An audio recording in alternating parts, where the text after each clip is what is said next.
Bonjour, bonjour. Et voici cette semaine donc la suite de l'épisode sur le corps, la partie 2, où je viens continuer les réflexions que j'aimerais que tu aies pour comprendre la place et la dimension du corps. Quand j'entends le corps, j'entends les émotions, le système nerveux et toutes les sensations et tout ce qui nous traverse tout simplement.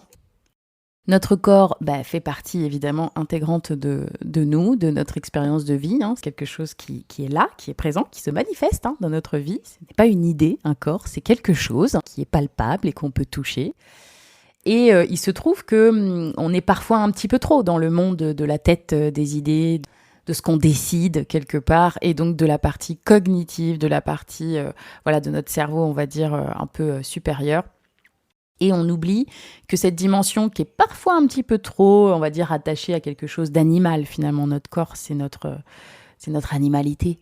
Comme si la tête et le corps étaient dissociés. Donc vraiment, pour moi, l'objectif de ces 2 épisodes, c'est de remettre à sa place, à sa juste place, le corps, là où il doit être, pas dans une dimension de quelque chose de fonctionnel, pas dans une dimension de quelque chose qui doit suivre la tête, et qui doit en être le reflet, mais peut-être que parfois notre tête est le reflet de notre corps. Et donc je t'invite à basculer et à considérer maintenant les choses un petit peu sous cet angle-là, juste pour voir ce que ça peut impliquer et changer pour toi.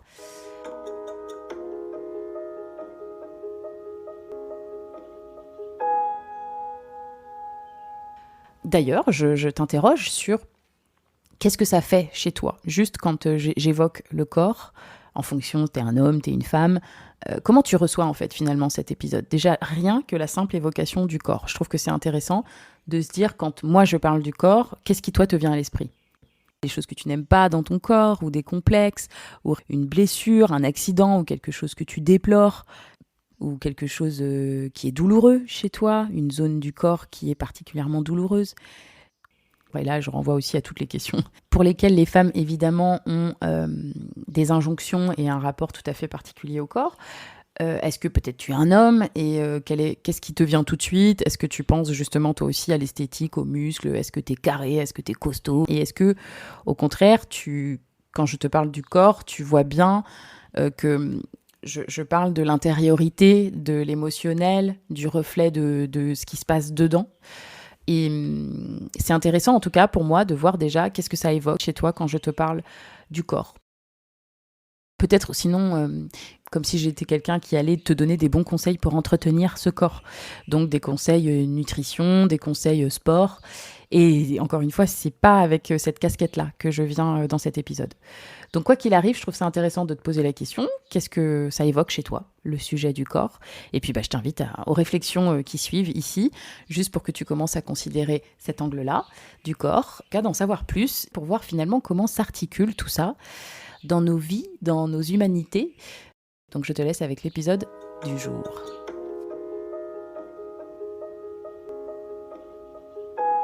Une notion que je voulais aujourd'hui t'apporter à l'esprit, qui est l'état d'être. L'état d'être, c'est l'état dans lequel on est, on se sent, notre état d'être. Pourquoi j'ai pas eu envie de dire état d'esprit ? Parce que notre état d'esprit, c'est l'état de notre tête. Et moi, j'aimerais qu'on embrasse ces 2 dimensions quand on considère dans quel état on est et dans quel état on se sent. Je m'explique. Il y a l'état du corps. C'est toutes les informations sensorielles qui se passent dans ton corps, c'est-à-dire la pression, l'oxygène, la tension, les besoins en fait de notre corps qui viennent donner des sensations dans notre corps. C'est les émotions aussi évidemment, et qui vont être tous les paramètres de ta respiration, de ton battement de cœur, de tes fonctions digestives, Et il y a de l'activité au niveau de ton système nerveux, en fait. Donc, du coup, cette information-là, tout ce qui se passe là, à ce niveau-là, ça va être l'état de ton corps.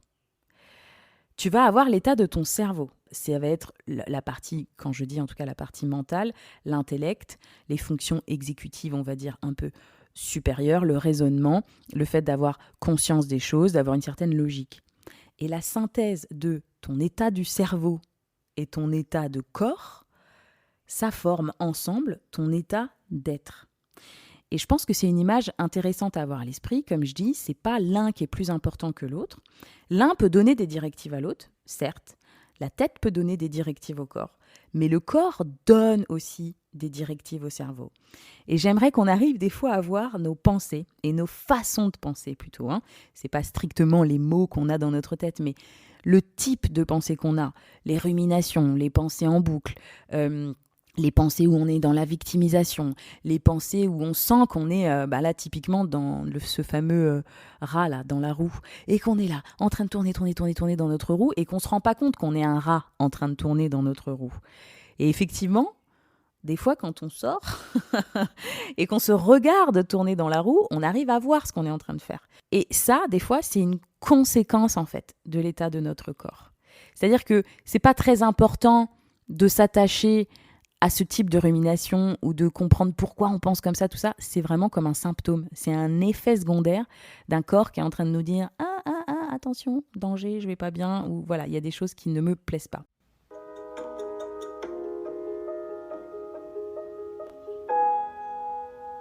Typiquement donc, et j'étais bien obligée de prononcer ce mot dans un épisode qui parle du corps, et je ne l'avais pas encore fait, les émotions. Évidemment que notre corps, c'est le langage de nos émotions. C'est là où transitent, naissent, vivent et nous traversent les émotions. Les émotions, c'est l'ensemble des sensations qu'on va ressentir au niveau de notre corps et qui ont pour but de nous mettre en mouvement. Donc évidemment que nos émotions ont une place centrale dans l'articulation, le mouvement, la manière dont tout ça se déplace, entre guillemets. C'est-à-dire que de manière figée, on pourrait voir les organes qui sont en train de communiquer les uns avec les autres. De manière figée, on peut voir un cerveau qui est en train de fonctionner comme ci, comme ça. Et en fait, les émotions, c'est ce qui vient, c'est ce qui vient allumer tout ça. C'est ce qui vient dire d'aller dans une direction et dans une autre. C'est ce qui donne envie de se lever, c'est ce qui donne envie de fuir, c'est ce qui donne envie de se battre, c'est ce qui donne envie de parler, c'est ce qui donne envie de faire. Donc, évidemment qu'il faut prendre en compte la dimension du langage du corps, du langage émotionnel qui va avec, et qui est donc le langage émotionnel, le reflet donc parfois souvent même de l'état de notre système nerveux. Et là, je te renvoie à l'épisode sur le système nerveux où je te parle et je t'explique qu'on a différents états du système nerveux. On a différents, on va dire, le code couleur rouge, orange ou vert. Et oui, il est extrêmement important, soit à travers une émotion en se disant « Tiens, je me sens particulièrement angoissée ou stressée en ce moment », soit en se disant « Tiens, en tout cas, je sens que j'ai pas mal de troubles au niveau du ventre ou que j'ai du mal à bien respirer ou à bien dormir. » Donc l'expression de tous ces symptômes-là peuvent refléter l'état de notre système nerveux. Et comme je te l'ai dit, notre système nerveux, il est en communication avec tellement, il articule le tout, l'ensemble, de toute façon, pour que ça forme une certaine cohésion. Bien évidemment, notre système nerveux communiquant avec notre système immunitaire, donc notre état inflammatoire, le fait on déclenche ou pas les maladies, le fait que ce soit en communication avec tout comme ça, évidemment, ça va avoir des impacts. Donc on ne peut pas dissocier les éléments, on ne peut pas soigner un élément sans le prendre en compte dans un environnement d'un organisme entier. Oui, le corps nous envoie des messages. Oui, le corps nous parle. Oui, les émotions donc nous parlent. Oui, parfois, ils sont le reflet de notre tête, parce que si on a une tête qui va pas bien, eh bien évidemment, elle va générer, on va dire, des pensées qui vont nous angoisser, nous stresser, et ça aussi, ça va générer nos émotions négatives. Mais en fait, j'aimerais qu'on le voit comme une boucle rétroactive, comme une boucle en fait. C'est comme si la tête, si elle envoie des messages, entre guillemets, négatifs, je prends beaucoup de guillemets, entre guillemets négatifs, elle va générer des émotions négatives, et les émotions négatives, c'est le corps qui est en train de manifester des sensations désagréables, et bien il va remonter l'information à la tête que oh là là, rien ne va plus, on est en danger, et donc du coup, tac, la tête, elle va aussi continuer d'activer, et donc on est dans cette boucle-là.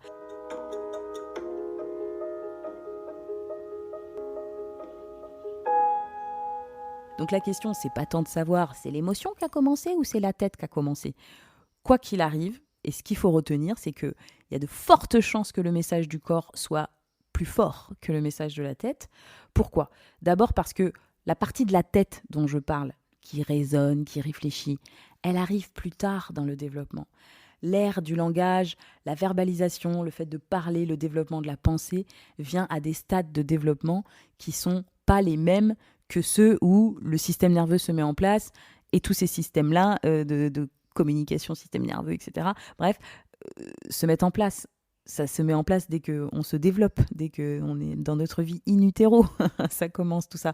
Alors que le développement de la logique, du verbe et du langage, tout ça, ça viendra après. Ça viendra après notre naissance et bien après notre naissance. Donc il y a des choses qui se mettent en place.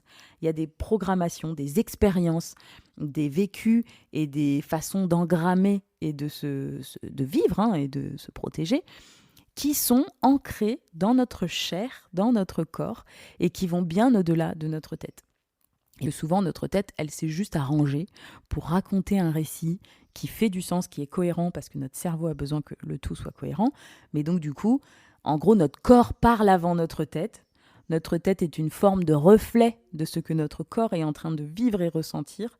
Et donc, du coup, oui, c'est une dimension à prendre en compte. Oui, c'est une dimension dont il faut prendre conscience. Donc, oui, on écoute l'épisode 14 déjà pour se rendre compte que notre système nerveux a différents états et que du coup, on peut réguler tout ça. Oui, il faut s'en rendre compte aussi. Pourquoi ? Parce que c'est là où est stocké, on va dire, le traumatisme.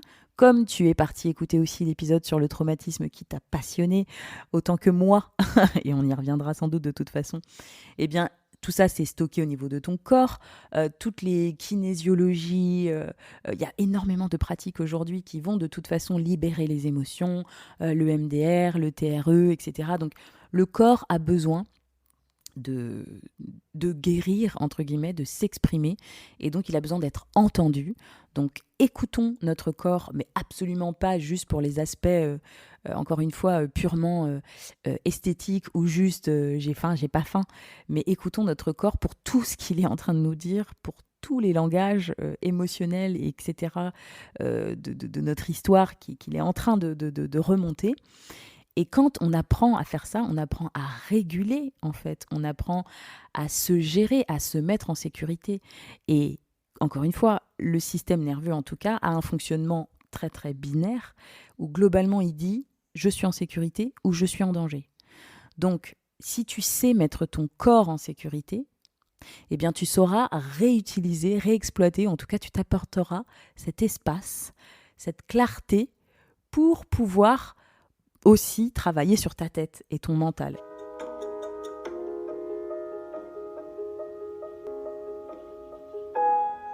Tu l'auras compris à travers évidemment cet épisode. Le coaching que je propose moi dans mon accompagnement, c'est vraiment de prendre en compte ces deux dimensions parce que parfois, et je dirais même souvent, si les émotions, le langage du corps, le langage du système nerveux n'est pas entendu, c'est comme si on avait levé le frein à main. Si ton corps, il te dit « je suis pas en sécurité », d'accord ? Il a mis le frein à main à fond. Et que la tête, on est là en train de dire à la tête, accélère, si c'est bon, et des pensées comme ça, pense comme si, pensée positive, fais un plan d'action, tu vas survivre, tu vas le faire, t'inquiète, ça va le faire. Voilà, tu as un coach sur tes côtés là pour te coacher la tête. C'est bien beau, mais si toi, tu as activé le frein à main dans ton corps, ça ne peut pas marcher. Donc, ce qu'il faut que tu aies à l'esprit, c'est que on va apprendre à baisser le frein à main en écoutant le corps. On va apprendre à considérer le système de freinage. Ah d'accord, il y a le système de frein à main, mais il y a aussi la pédale. Ok, comment ça se passe ? Donc on apprend à réguler son système nerveux. On apprend à vivre ses émotions sans se servir des autres, encore une fois, comme punching ball ou comme paillasson. On prend la responsabilité de comment on se sent. On a des outils pour se réguler, pour entendre, pour se mettre en sécurité. Et après, on peut travailler la tête avec une clarté mentale, avec une capacité à s'observer, à ne pas être le petit rat dans sa roue, mais à être l'observateur du rat dans sa roue. Et donc, on peut commencer à dire « mais je peux ralentir la roue, ou je peux changer de roue ». Eh bien oui, on peut avoir cette liberté-là. Donc le mettre pause dont je parle, savoir mettre pause sur ses sensations, sur son corps, c'est primordial. Et j'espère que l'écoute de cet épisode t'aura juste réhabilité, encore une fois, je n'ai pas d'autres mots, mais redonner envie d'embrasser la dimension corps pour tout ce que ton corps aujourd'hui te permet, te donne, te communique, qui va te donner envie en tout cas de l'écouter un peu plus. Et vraiment, encore une fois, pas du tout pour l'aspect purement de ce à quoi il ressemble, mais vraiment pour ce qu'il contient comme pépite de compréhension de toi et comme régulation de toi et donc comme mieux-être.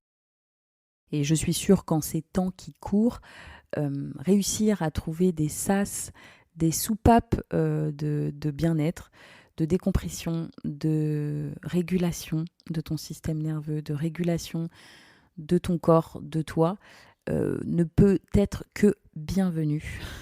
C'est pas comme si l'humanité était soumise à des stress ces derniers temps, pas du tout. Bref, j'espère que cet épisode t'aura fait prendre en compte cette dimension corps primordiale pour un travail sur toi, on va dire en tout cas efficace. Voilà. Et ben je te souhaite une belle semaine et je te dis à très vite.